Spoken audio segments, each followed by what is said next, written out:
Hello viewers, আশা করি আপনারা ভালো আছেন।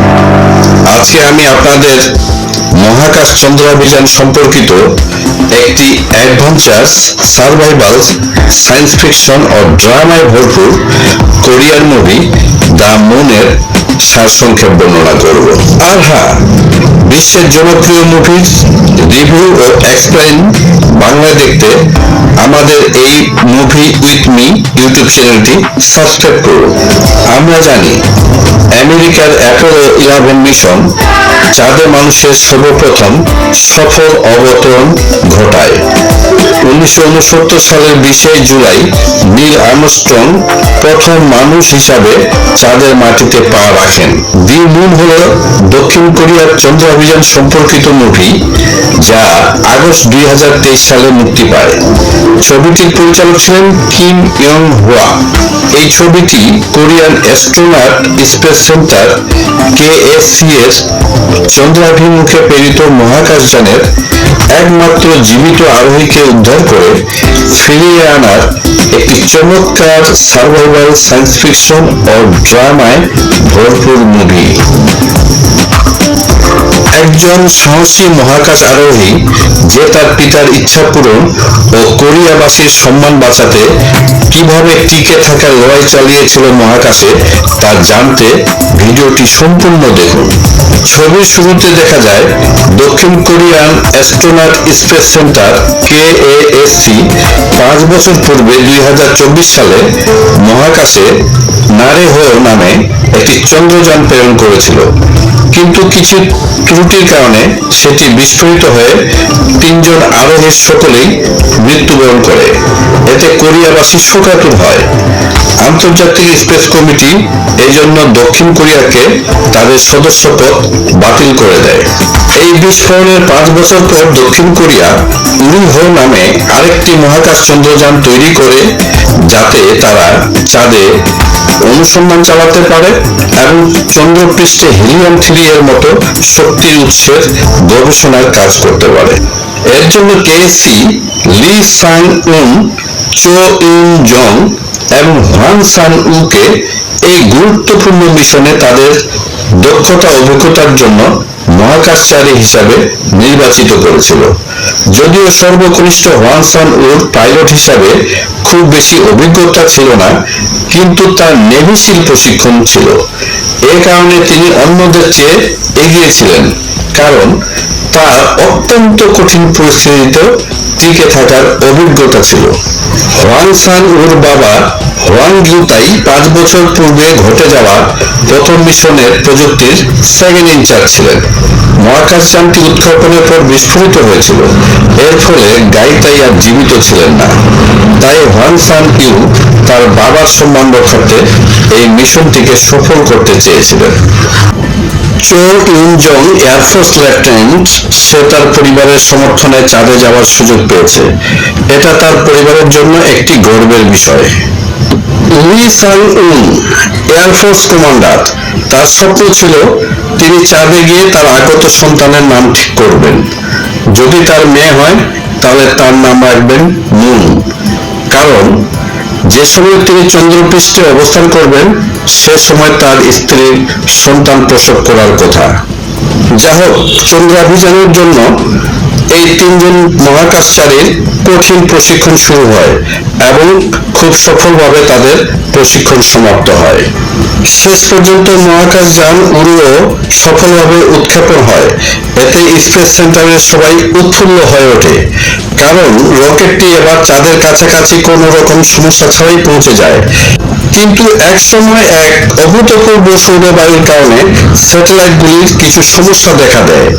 এই সমস্যাগুলি চিহ্নিত করে সমাধানের জন্য লি ও চো মহাকাশ যানটির বাইরের পৃষ্ঠে যায়। সাং-উয়ের প্রযুক্তি সম্পর্কে জ্ঞান কম ছিল। সে মহাকাশযানটির ভিতরে থাকে। মহাকাশযানটির অভ্যন্তরে প্রতিটি ছোট ছোট অ্যালার্মে সে হতচকিত হয়ে উঠছিল। এইগুলো সে মহাকাশযানের বাইরের পৃষ্ঠে থাকা লি ও চোকে জানায়, কিন্তু লি ও চো তাকে বলে, তুমি শান্ত থাকো, আমরা এসে সব ঠিক করে ফেলবো, তুমি বরং একটু বিশ্রাম নাও।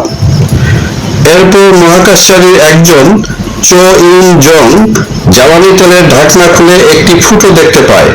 সে এটিকে ভালো মতো পরখ করতে যায়। সাথে সাথে হঠাৎ বিশাল বিস্ফোরণ ঘটে এবং সৌর প্যানেলের সাথে আঘাত খেয়ে সে মারা যায়। চো ইউনকে বাঁচাতে গিয়ে লিও মারাত্মকভাবে আহত হয়। এদিকে কন্ট্রোল রুমের সাথেও তাদের যোগাযোগ বিচ্ছিন্ন হয়ে যায়। লি বুঝতে পারে তার আর বাঁচার সম্ভাবনা নাই। তাই সে সান উকে সম্পূর্ণ পাওয়ার সিস্টেম রিবুট করতে বলে, যাতে কন্ট্রোল রুমের সাথে যোগাযোগ চালু হয়। তার ফলে সান উ নিরাপদে ফিরে যেতে সক্ষম হবে। লি আরো বলে, মহাকাশযানে তার মৃতদেহ থাকলে মহাকাশযান নিরাপদে ফিরে যেতে সমস্যা হতে পারে। তাই সে তার হ্যাচেট খুলে ফেলে ও চিরতরে বিস্মৃতির অতল তলে হারিয়ে যায়। সান উ এটা দেখে চিৎকার করে ডাকে, কিন্তু তার আর কোনো উপায় ছিল না। সে লির কথা মতো পাওয়ার সিস্টেম রিবুট করে কন্ট্রোল রুমের সাথে যোগাযোগ স্থাপন করতে সক্ষম হয়। সে কন্ট্রোল রুমে জানায় জ্বালানি ট্যাঙ্কারে বিস্ফোরণ হওয়ায় লি ও চো দুজনেই মারা যায়। এখন শুধু সে একাই বেঁচে আছে। সান উ এর কাছ থেকে সব ঘটনা জানার পর কন্ট্রোল রুমের সবাই চিন্তায় পড়ে যায়। তখন কন্ট্রোল রুমের পরিচালক সান উকে মহাকাশযানের ভিতরে অপেক্ষা করতে বলে তাদের পরবর্তী নির্দেশনার জন্য। কেএসসি এর চেয়ারম্যান ও কন্ট্রোল রুমের সবাই উদ্ভূত পরিস্থিতি নিয়ে জরুরি আলোচনায় বসে। এই পরিস্থিতি থেকে উত্তরণের বিভিন্ন উপায় নিয়ে আলোচনা শেষে তারা সিদ্ধান্ত নেয় চন্দ্র অভিযানের প্রাক্তন পরিচালক কিমকে নিয়ে আসার জন্য, যিনি এই মহাকাশযানটির মডিউলের ডিজাইন করেছিলেন। কারণ এই কিমই এই মহাকাশযানটির খুঁটিনাটি বিষয়গুলি জানেন। তিনিই পারবেন মহাকাশযানটির ত্রুটি সারিয়ে সান উকে নিরাপদে পৃথিবীতে ফিরিয়ে আনতে। তারপর আমরা চন্দ্রাভিযানের প্রাক্তন পরিচালক কিমকে তার এক সহকারী সহ জঙ্গলে দেখতে পাই। কেএসসি এর লোকজন হেলিকপ্টারে করে সেখানে গিয়ে কিমকে কন্ট্রোল রুমে আসার জন্য অনুরোধ করে এবং একমাত্র জীবিত মহাকাশ আরোহী সান উকে ফিরিয়ে আনতে তার সহযোগিতা চায়। কিন্তু কিম আসতে রাজি হন না। তাকে যখন জানানো হয় সান উ হচ্ছে তার প্রাক্তন সহকর্মী ওয়াং গাই তাইয়ের সন্তান, এই কথা শুনে কিম সান উকে নিরাপদে ফিরিয়ে আনতে সহযোগিতা করার জন্য রাজি হয়। মহাকাশ গবেষণা কেন্দ্রে এসে কিম কেএসসি এর চেয়ারম্যানকে নাসার কাছ থেকে সাহায্য চাইতে বলেন। কারণ নাসার চাঁদকে প্রদক্ষিণকারী চন্দ্র প্রবেশদ্বার বা গেটওয়ে আছে। চেয়ারম্যান জানায় এই পরিস্থিতিতে নাসাও সহযোগিতা করতে চাচ্ছে না। কিম কন্ট্রোল রুমে ঢুকে সান উর সাথে যোগাযোগ করে। সান উ জানায় মহাকাশযানটির মধ্যে অনেক ঠান্ডা হওয়ায় সে বরফে জমে যাচ্ছে। তখন কিম মহাকাশযানটিকে সূর্যের মুখোমুখি হওয়ার জন্য থ্রাস্টার ব্যবহার করার সিস্টেম চালু করার নির্দেশ দেয়। এতে সান উ গরম অনুভব করে। তারপর কিম সান উকে ফিরিয়ে আনার কাজ শুরু করে। মহাকাশযানটি কিমের কৌশলে একটি স্থিতিশীল চাঁদের কক্ষপথে প্রবেশ করে। কিম সান উকে চন্দ্র প্রবেশদ্বারের জন্য অপেক্ষা করতে বলে, যা 2 দিনের মধ্যে তার অবস্থানে পৌঁছাবে। সান উ কন্ট্রোল রুমের সাথে যোগাযোগ করে বলে যে সে কার সাথে কথা বলছে। তখন কন্ট্রোল রুম থেকে জানায় প্রাক্তন পরিচালক কিমের সাথে। তখন সান উ বলে, আমি উনার কথা মতো নিজের জীবন ঝুঁকিতে ফেলতে পারি না, কারণ 5 বছর পূর্বে উনি আমার বাবার জীবন বাঁচাতে পারেননি। তাহলে উনি এখন কিভাবে আমার জীবন বাঁচাবেন? এরপর সান উ তার সহকর্মীদের ছবিগুলি দেখতে থাকে আর ইমোশনাল হয়ে ওঠে। সে তাদের কাজ সম্পন্ন করার সিদ্ধান্ত নেয়। সাথে তার বাবা ও দেশের মানুষের স্বপ্ন পূরণ করতে চায়। তাই সে সিদ্ধান্ত নেয় চাঁদে অবতরণ করার। কিন্তু কিম যখন জানতে পারে সান উ চাঁদে অবতরণের সিদ্ধান্ত নিয়েছে, তখন সে এটা করতে নিষেধ করে, কারণ চাঁদে উল্কা বৃষ্টি হওয়ার সম্ভাবনা রয়েছে। সে তার অ্যাসিস্ট্যান্ট মেয়েটিকে চাঁদের উপর নজর রাখতে বলে। এরপর কিম তার প্রাক্তন স্ত্রী মুন ইয়ংকে ফোন করে সাহায্যের জন্য। মুন ইয়ং নাসার একজন উচ্চ পদস্থ কর্মকর্তা, কিন্তু মুন ইয়ং জানায়, আমি তোমাকে এ ব্যাপারে কোনো সাহায্য করতে পারবো না, কারণ নাসা এটা কিছুতেই সমর্থন করবে না। এরপর কিম ল্যান্ডারটি ঠিক করার চেষ্টা করে, আর অন্যদিকে সান উ কন্ট্রোল রুমের নির্দেশ মতো চাঁদে ল্যান্ড করে। সে প্রথমবারের মতো তার পা চাঁদে রাখে। সে তার সহকর্মী অ্যাস্ট্রোনট যাদের সে এই যাত্রাপথে হারিয়েছে তাদের ইউনিফর্ম, তাদের পরিবারের ছবি চন্দ্রপৃষ্ঠে লাগিয়ে দেয়। একটি কোরিয়ান পতাকাও লাগিয়ে দিয়ে ছবি কন্ট্রোল রুমে পাঠায়। এরপর সে চাঁদের মাটির স্যাম্পল সংগ্রহ করতে থাকে, আর কন্ট্রোল রুম থেকে একটি ড্রোনের মাধ্যমে তাকে নিয়ন্ত্রণ করে। এ সময় চাঁদের মধ্যে উল্কা বৃষ্টি শুরু হলে কন্ট্রোল রুমে আতঙ্ক দেখা দেয়। এই খবরটি কিম তার এক্স ওয়াইফের কাছ থেকে আগেই জানতে পেরেছিল। কিম খুব চিন্তায় পড়ে যায়, কারণ সান উ সে সময় চাঁদের মাটি ও পাথর সংগ্রহ করছিল, আর উল্কার বৃষ্টিও আস্তে আস্তে তার দিকে আসছিল। কিম তখন চেয়ারম্যানকে বলে সান উকে দ্রুত ল্যান্ডারে ফিরে আসতে নির্দেশ দেওয়ার জন্য, কিন্তু চেয়ারম্যান বলে সান উ যেখানে আছে সেখানে উল্কা বৃষ্টি হওয়ার সম্ভাবনা নেই। কিম তাদেরকে অনেকভাবে বোঝানোর চেষ্টা করছিল উল্কা বৃষ্টির কথা, কিন্তু কন্ট্রোল রুমের কেউ তার কথা আমলে নিচ্ছিল না।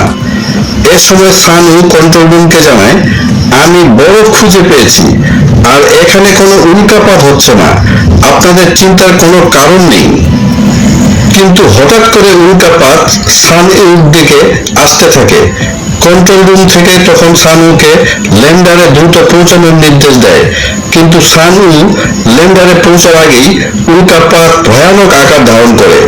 বড় একটি উল্কাপিণ্ড এসে সান উ এর পিছনে আছড়ে পড়ে, ফলে সান উ অনেক দূরে ছিটকে পড়ে যায়। সে কোনো রকমের ভেহিকেল কারে উঠে নিজেকে ল্যান্ডারের দিকে নিয়ে যেতে থাকে। এ সময় কিমের অ্যাসিস্ট্যান্ট তাকে জানায়, হিসাব অনুযায়ী বড় একটি উল্কাপাত সান উর অবস্থানে আঘাত করবে। তখন কিম কন্ট্রোল রুমের পরিচালককে একটি ডিভাইস দিয়ে মডিউল রিসেট করতে বলে, যাতে সন উকে দ্রুত মহাকাশ যানে ফিরিয়ে নেওয়া যায়। কিন্তু পরিচালক ডিভাইসটি ব্যবহার করতে চাচ্ছিল না, কারণ এটি পরীক্ষিত না। তিনি কোনো ঝুঁকি নিতে চান না। এই নিয়ে দুজনের ভিতর তর্ক বিতর্ক চলতে থাকে। এদিকে সান উ ভেহিকেল কারে করে যত তাড়াতাড়ি সম্ভব ল্যান্ডারে পৌঁছানোর চেষ্টা করে, কিন্তু এ সময় বড় একটি উল্কাপিণ্ড এসে ভেহিকেল কারের সামনে পড়লে একটি বিরাট গর্তের সৃষ্টি হয়, ফলে সান উ ভেহিকেল কার সহ সেই গর্তে পড়ে যায়। এদিকে কিম কন্ট্রোল রুমের একজনকে সেই ডিভাইসটি দিয়ে কমান্ড মডিউল আবার রিসেট করতে বলে, কিন্তু সে এটা করতে রাজি হয় না। তখন কিম বলে, তুমি এটা রিসেট করো, কোনো কিছু হলে এর দায় দায়িত্ব আমি নিব। তখন সে ডিভাইসটি কমান্ড মডিউলে সেট করে। এদিকে সান উ ড্রোনের সাহায্যে কোনো রকমে গর্ত থেকে উঠে ল্যান্ডারে পৌঁছাতে সক্ষম হয়। কিমের কথা মতো কন্ট্রোল রুম ডিভাইসটি দিয়ে কমান্ড মডিউল সফলভাবে রিসেট করতে সক্ষম হয়। এখন তাদের কাজ হচ্ছে সান উ সহ ল্যান্ডারটিকে চন্দ্রপৃষ্ঠ থেকে বের করে আনা, কারণ কিছুক্ষণের মধ্যেই ভয়াবহ উল্কাপাত হবে। এ সময় কন্ট্রোল রুমের নির্দেশে সান উ ল্যান্ডারটিকে চন্দ্রপৃষ্ঠ থেকে সরিয়ে নিতে সক্ষম হয়। এখন তাদের কাজ হচ্ছে ল্যান্ডারটিকে মহাকাশ যানের সাথে যুক্ত করা। ল্যান্ডারটি মডিউলের দিকে এগুতে থাকে, কিন্তু হঠাৎ একটি উল্কাপিণ্ড এসে মডিউলকে আঘাত করলে মডিউলটি ভেঙে চলে যায়, ফলে সেটি কন্ট্রোল হারিয়ে ফেলে। তখন কিম কন্ট্রোল রুম থেকে সান উকে ল্যান্ডারটি ম্যানুয়াল মোডে চালাতে বলে, কিন্তু সেখানে অ্যামোনিয়া গ্যাস লিক হওয়ার কারণে সান উ এর নিঃশ্বাস নিতে কষ্ট হচ্ছিল। তার মাথা ঘুরতে থাকে আর নাক দিয়ে রক্ত বের হতে থাকে। কিম তখন সান উকে হেলমেট পরে নিতে বলে। সান উ হেলমেট পরে নিলে সে এক সময় অজ্ঞান হয়ে যায় আর ল্যান্ডারটির নিয়ন্ত্রণ হারিয়ে ফেলে। কন্ট্রোল রুমের সবাই চিন্তায় পড়ে যায়। তারা ভাবে এইবার হয়তো তারা সান উকে হারিয়ে ফেলেছে। এইভাবে 4টি ঘন্টা পার হয়ে যায়, তবুও তারা সান উর সাথে যোগাযোগ করতে পারেনি। আর যদি সানু চাঁদের মধ্যে কোথাও ছিটকে পড়ে যায় তবুও তার বেঁচে থাকার সম্ভাবনা নেই, কারণ সানুর সাথে তাদের যোগাযোগ সম্পূর্ণ বিচ্ছিন্ন হয়ে গেছে। তাছাড়া ল্যান্ডারের ফুয়েল ও অক্সিজেন লেভেল প্রায় শেষের দিকে ছিল। এই অবস্থা দেখে কিম তার বাড়িতে চলে আসে এবং হতাশাগ্রস্ত হয়ে সে আত্মহত্যা করার চেষ্টা করে। এ সময় মোবাইলে তার এক্স ওয়াইফ এর একটি মেসেজ আসে। সেখানে লেখা ছিল সানু বেঁচে আছে এবং চাঁদের এক সাইডে পড়ে আছে। সেখানে একটি কোডও ছিল যার মাধ্যমে সে সানুর সাথে কথা বলতে পারবে। তখন কিম তার অ্যাসিস্ট্যান্টকে নিয়ে তাদের একটি গোপন কন্ট্রোল রুমে চলে যায়। সেখান থেকে তারা সানুর সাথে যোগাযোগ করে। সানু তাদের জানায় সে ল্যান্ডারের অ্যামোনিয়া লিকেজ ঠিক করে ফেলেছে, সাথে অন্যান্য সমস্যাগুলিও ঠিক করে ফেলেছে। তার কাছে এখন যে পরিমাণ অক্সিজেন আছে সেটা দিয়ে সে সর্বোচ্চ 4-5 ঘন্টা জীবিত থাকতে পারবে। কিম সানুর সাথে কথা বলার সময় তার অ্যাসিস্ট্যান্ট সানুর কথাগুলো রেকর্ড করে নেয়। পরবর্তীতে সে এই রেকর্ডটি ইউটিউবে পাবলিশ করে দেয় যাতে সারা পৃথিবীর মানুষের মধ্যে সানুকে বাঁচাতে একটি জনমত তৈরি হয় এবং নাসা বাধ্য হয় সানুকে উদ্ধার করতে। ইউটিউবে সানুর কথাগুলো দ্রুত ভাইরাল হয়ে যায় এবং তাকে উদ্ধারের জন্য নাসার প্রতি চাপ সৃষ্টি হয়। নাসার চেয়ারম্যান বুঝতে পারে এটা মুন ইয়ং এর কাজ। সে তার প্রাক্তন স্বামী ও দক্ষিণ কোরিয়াকে সাহায্য করার জন্য এই কোডটি তার স্বামীকে দিয়েছে। এই কোডটি ছিল নাসার টপ সিক্রেট কোড। সেটি শুধুমাত্র নাসার ঊর্ধ্বতন কর্মকর্তারাই জানে। তারা এটাও জানতে পারে যে এই ভয়েস রেকর্ডিংটি ইউটিউবে আপলোড হয়েছে দক্ষিণ কোরিয়া থেকে। এর জন্য নাসার চেয়ারম্যান মুন ইয়ং এর উপর নজরদারি করতে থাকেন। এদিকে কিম সানুকে মডিউল রিসেট করে লঞ্চ করতে বলে। তখনই খবর আসে নাসা কেএসসি কে সাহায্য করতে রাজি হয়েছে। যদি সানু ল্যান্ডারটিকে চাঁদের কক্ষপথে নিয়ে যেতে পারে তাহলে নাসা চাঁদের কক্ষপথে তাদের গেটওয়ে অবস্থান করে সানুকে ডক করে বাঁচিয়ে নিতে পারবে। এই সময় নাসা তাদের লুনার মডিউলটি দিয়ে সানুকে উদ্ধারের জন্য মহাকাশে একটি মিশন তৈরি করে, আর এই মিশনের নেতৃত্ব দেন মুন ইয়ং।